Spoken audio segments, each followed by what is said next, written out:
Sinabi ng opisyal na mayroong Iranian-aligned militia at mga tauhan ng Iran sa mga winasak na base at wala ring sibilyan. Ngunit ang US ay wala pang anumang impormasyon sa mga casualty at pagtatasa ng pinsala. Hindi Teka lang mga utol, no?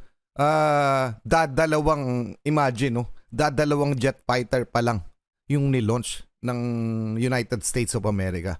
Paano pa kaya kapag talagang persado na dadaanan nila yung mga base o mga kampo ng kalaban na ito? So yung mga militant group, yung mga tinuturing o tinatagurian nila mga terorista. Yun yung inaatake nila at yun nga, ayon sa ulat ay wala nga sibilyan, mga utol.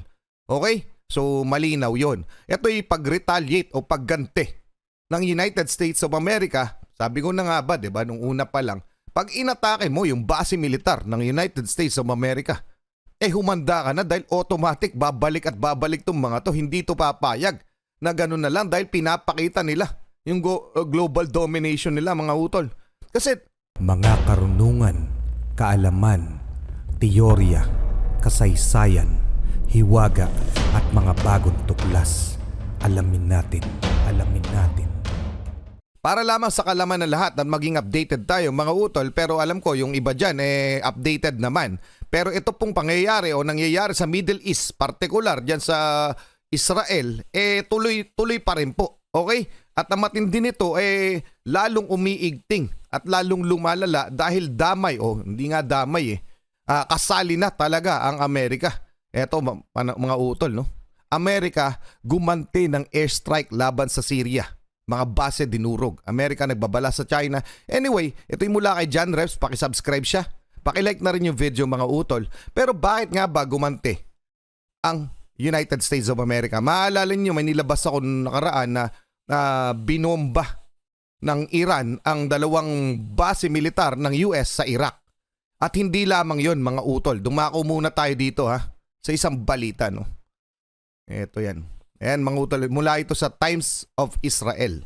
Ayan, mga utol. Teka lang, tanggalin natin to para makita nyo. US forces have been attacked 23 times in Iraq, Syria since Hamas assault on Israel.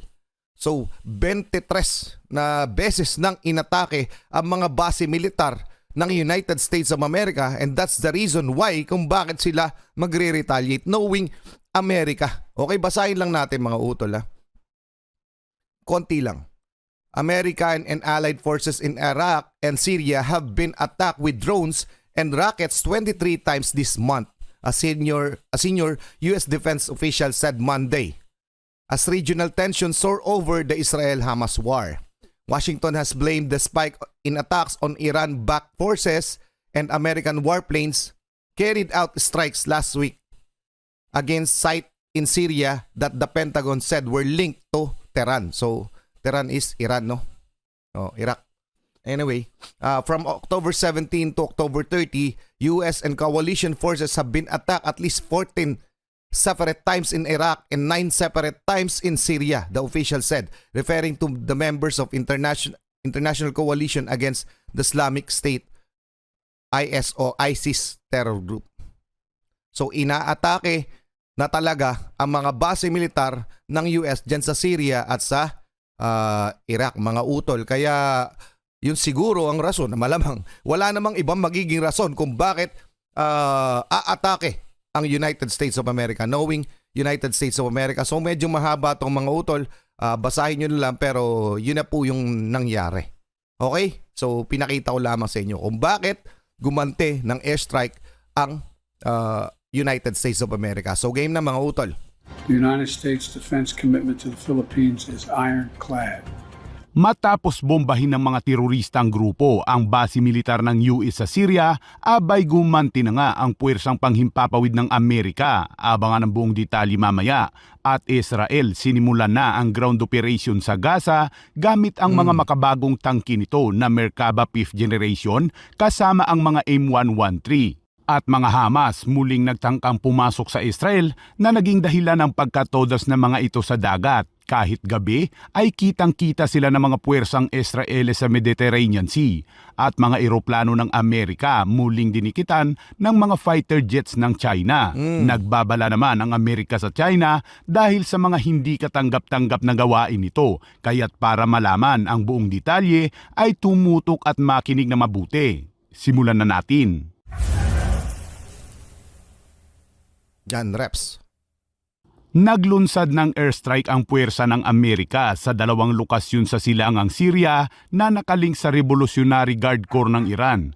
Ayon sa Pentagon, ito ay pagganti sa sunod-sunod na missile at drone strike sa mga base at tauhan ng US sa rehiyon na kagagawan ng mga galamay ng Iran sa Syria at Iraq na nagsimula ang pag-atake noong unang bahagi ng linggo.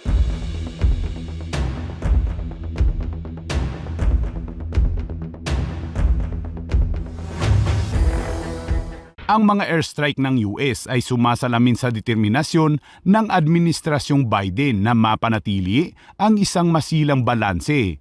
Nais ng US na patulan ang mga grupong suportado ng Iran na tumarget sa US base upang pigilan ang pagsalakay sa hinaharap na posibleng pinalakas ng digmaan ng Israel laban sa Hamas habang nagsisikap ding maiwasan ang pag-alab sa rehiyon at pagpukaw ng mas malawak na tunggalian.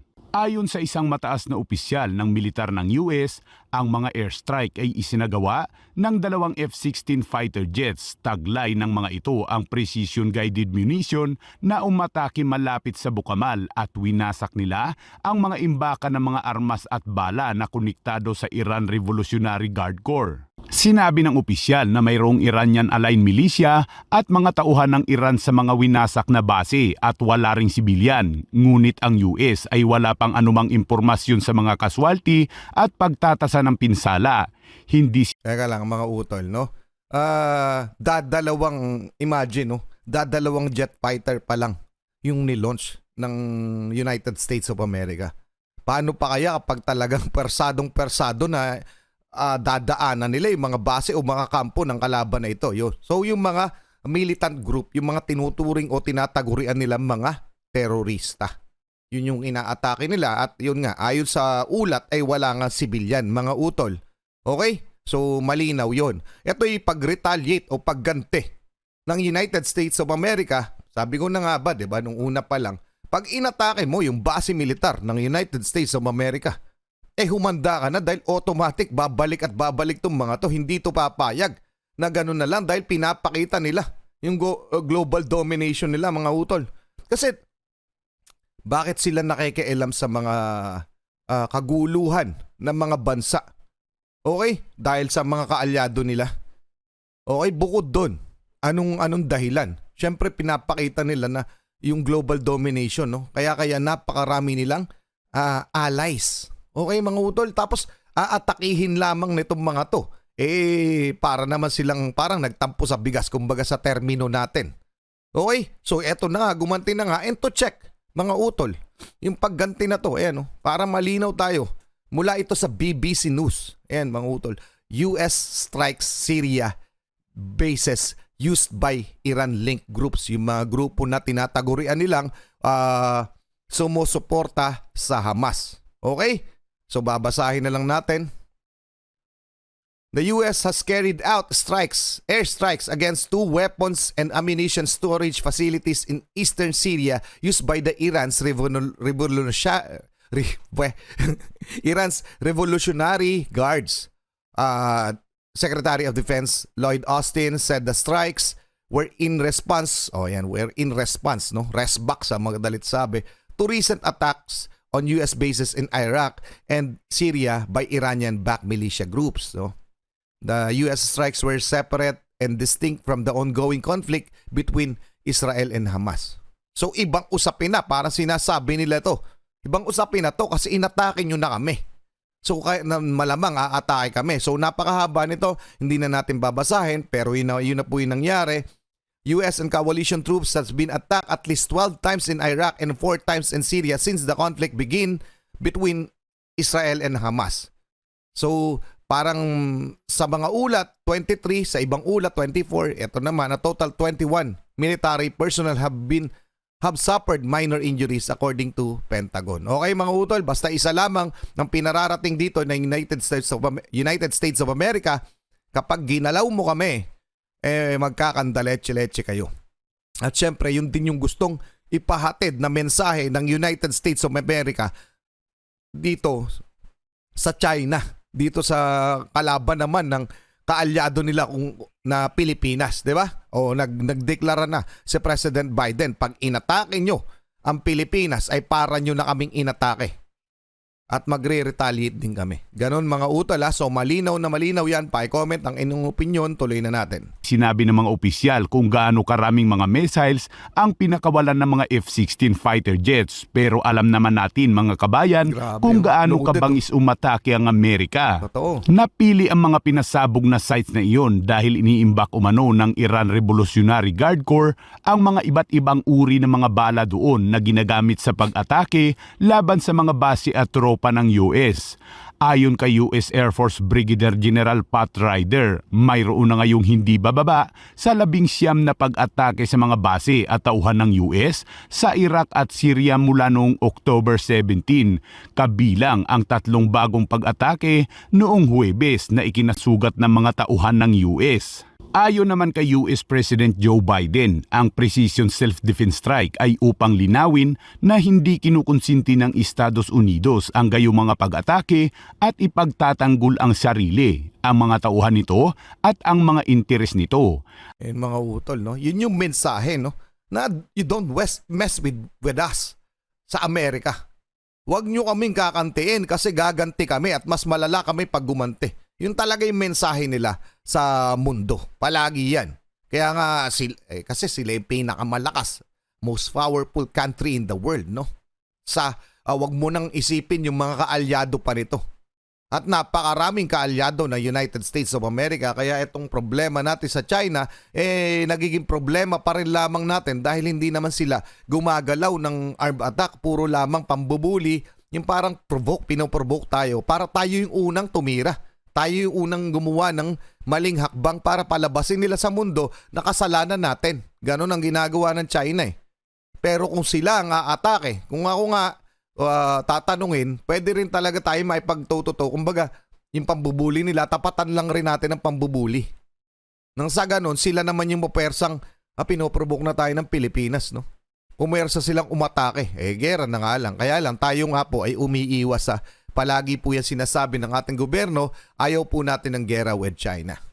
So pero ito yung mensaheng pinararating ng United States of America, hindi lamang doon sa mga umatake sa kanila, kundi doon sa mga nagtatangkang kumalaban sa bansa nila. Yan ang malinaw na malinaw dyan mga utol. Pa-comment na lang ang inyong opinion, tuloy na muna natin. At dagdag din niya na ang operasyon ay hiwalay at naiiba sa digmaan ng Israel laban sa Hamas, sabay ang babala nito noong Miyerkules kay Ayatollah Ali Khamenei, ang pinakamataas na pinuno ng Iran. Ang paglunsad ng airstrike ng US ay magkakaroon ng malaking epekto sa kakayahan ng Iranian proxy groups na magpatuloy sa pag-atake sa mga puwersa ng US. Pinanghahawakan ng US na ang Iran ang nagpopondo, nagbibigay ng armas, pag-equip at pagdidirekta sa mga proxy. Ayon naman kay US Secretary of Defense Lloyd Austin, ang US ay hindi naghahanap ng mas malawak na digmaan. Ngunit kung magpapatuloy ang mga pag-atake ng mga galamay ng Iran, ang US ay hindi magdadalawang isip na gumawa ng karagdagang aksyon upang durugin ang puwersang nais bumangga sa kanila. At sa ibang balita naman mga kabayan, sa patuloy na tumataas ng bilang ng mga natutuda sa Palestine dahil sa airstrike, sinimula naman ng Israel ang ground operation sa Gaza.